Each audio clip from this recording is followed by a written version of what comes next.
Olá, oitavo ano, tudo bem com vocês? Essa é a nossa primeira aula sobre revoluções liberais na Europa, vamos lá? Ao longo do século XIX, a Europa passou por intensos processos de urbanização e industrialização. Esses processos eles foram promovidos graças a um crescimento demográfico muito forte. No século XVIII, a população da Europa equivalia a mais ou menos 200 milhões de habitantes. No século XIX, isso dobrou, foi para aproximadamente 40 milhões de habitantes. Muitas cidades passaram a ter mais de 100 mil habitantes, coisa que não era comum, tá certo? Acredita-se que até o século XVIII existia menos de 20 cidades com mais de 100 mil pessoas. Só que a partir do século XIX esse número mais que dobrou.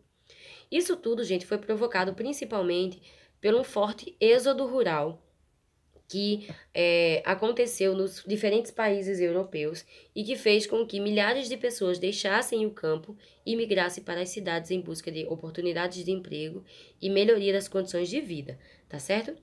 Essa migração em massa da população do campo fez com que essas pessoas acabassem perdendo a sua identidade enquanto um grupo social, tá certo? Então, eles acabaram perdendo ali a sua própria coletividade, a sua própria identidade. Então, além dessa perda de identidade, nós tivemos também uma mudança no papel social feminino. As mulheres que antes só viviam para o lar, para os cuidados dos filhos e do marido, agora vão passar a ser também operárias, né? Vão passar a ser trabalhadoras assalariadas dentro das fábricas do século XIX, tá bom? Então, essa é uma importante mudança no cenário social da Europa. Então, nós vamos ter alguns grupos, algumas ideologias, na verdade, né, que vão começar a tentar contornar esse problema da perda de identidade. Uma ideologia é justamente um conjunto de ideias que orientam, que norteiam determinados grupos e pessoas, tá bom? Então, uma das ideologias que surgiu nessa época foi a construção de um sentimento nacionalista para as pessoas. As pessoas elas deixavam de ser individuais e elas iam passar agora a ter uma coletividade junto à nação, que era algo bem maior.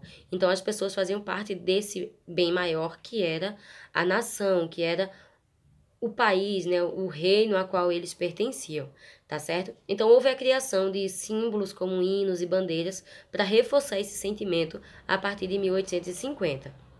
Houve também a unificação de diferentes dialetos para integrar cada vez mais pessoas a esse conjunto maior. Não era algo individual, era algo coletivo, tá bom? Era uma nação, era algo bem maior. Então, muitos intelectuais, eles iniciaram um movimento de valorização do folclore e da cultura popular para tentar atrair cada vez mais pessoas, né, a participarem dessa ideologia nacionalista. Esses intelectuais, eles observaram a cultura de uma perspectiva mais romântica, né, com certa melancolia, advinda principalmente da perda daqueles laços comunitários que as pessoas tinham lá no campo, a fim de reconstituir a história e os costumes do povo na forma de nação, que era esse algo maior, esse algo capaz de integrar as pessoas.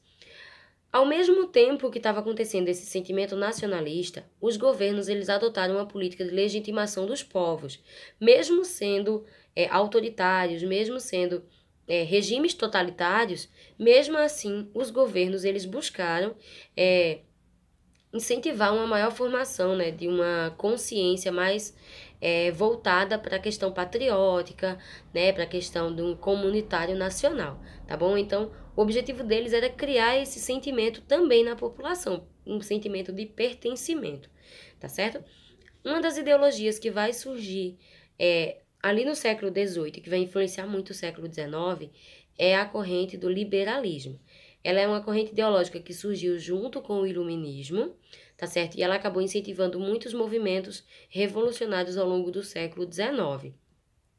Os liberais, eles defendiam uma maior liberdade das atividades produtivas e comerciais. Deixa eu afastar um pouquinho aqui. Pronto. E eles diziam que o Estado ele não deveria interferir na vida das pessoas. As pessoas deveriam ser livres para tomar suas próprias escolhas. E também eles defendiam que a única obrigação que o Estado tinha era garantir o direito à propriedade privada, a livre iniciativa e a felicidade, tudo isso mediante uma legislação específica, tá certo? Então, para ele, o Estado não podia se meter na vida das pessoas. Ele só poderia garantir a propriedade privada, a livre iniciativa, que era o livre mercado, o livre comércio e a felicidade, tá certo? Os liberais, eles também contestavam o poder absoluto e divino dos reis e criticavam também os privilégios dos nobres e do clero. E eles também faziam um debate sobre a extinção da monarquia. Existia um grupo que defendia, de fato, a extinção da monarquia, mas também existia aquele grupo que dizia que, olha, a gente não precisa extinguir a monarquia, a gente pode buscar um meio termo. E esse meio termo que a maioria deles pensava era justamente uma monarquia constitucional. Ou seja, ia ter um rei, mas esse rei, ele deveria governar sob uma constituição. Então, o seu poder seria limitado por essa constituição, tá certo? Então, apesar de as ideologias liberais elas defenderem, por exemplo, a igualdade jurídica e o fim dos privilégios, privilégios de nascimento, não havia entre os liberais uma defesa de igualdade social e da participação política de toda a sociedade.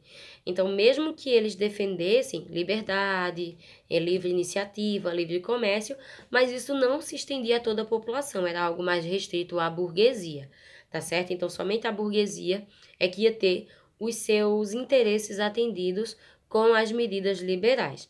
O restante da população mais pobre ia ficar excluído disso, tá bom? Então, existia, ao longo do século XIX, disputas pelo controle do Estado e pelo fortalecimento das questões nacionalistas.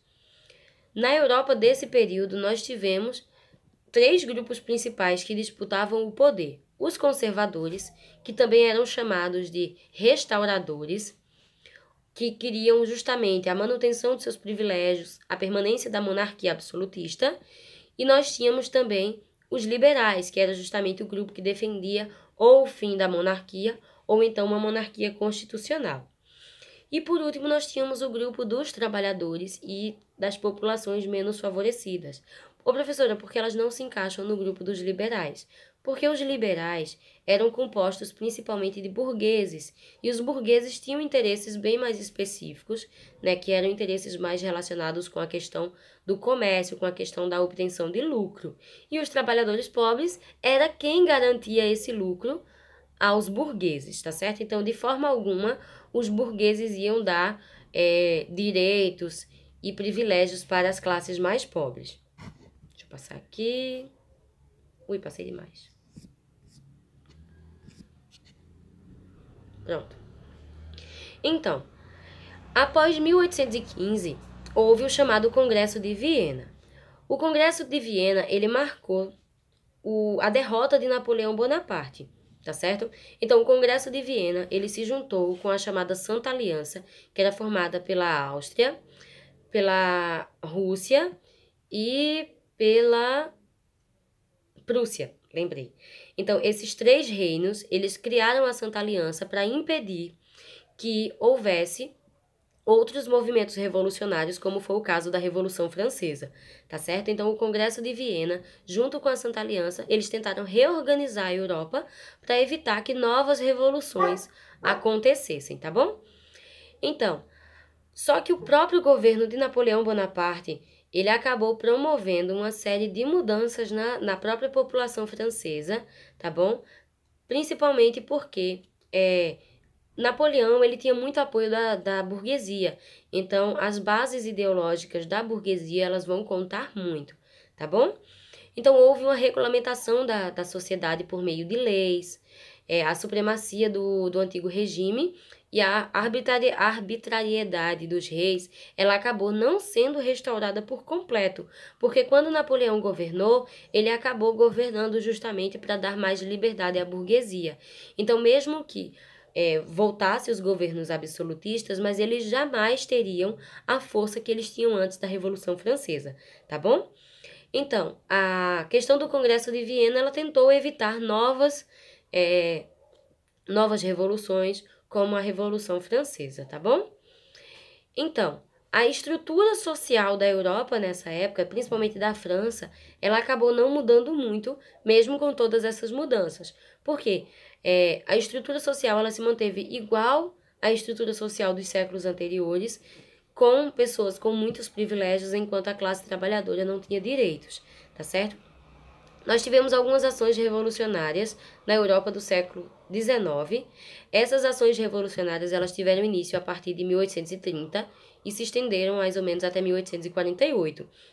A primeira delas, que aconteceu em 1830, foi na França.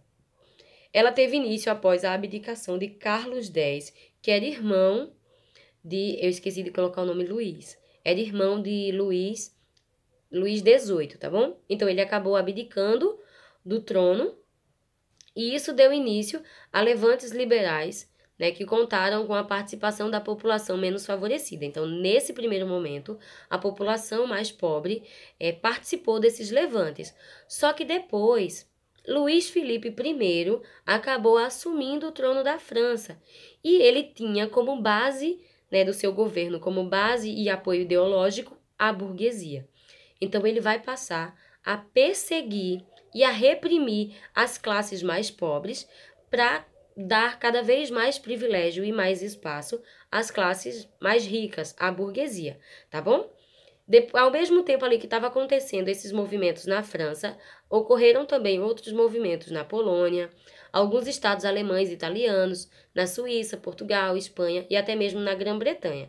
Na Bélgica, a revolta liberal ela acabou conseguindo bons resultados e a Bélgica acabou se tornando um país independente da Holanda, tá bom? Essas revoluções elas acabaram consolidando o poder da burguesia diante da derrota da aristocracia no plano político. Então, essas revoltas liberais, elas abriram espaço cada vez maior para a burguesia, tá certo? Então, como os grupos mais pobres, eles foram excluídos desse processo, então esses grupos, a partir do século XIX, buscaram se organizar. Principalmente os operários, né, os trabalhadores mais pobres, eles buscaram se organizar em classes para tentar reivindicar os seus direitos, tá bom? Gente, eu espero que vocês tenham gostado. Qualquer dúvida é só entrar em contato comigo. Fiquem com Deus. Tchau, tchau.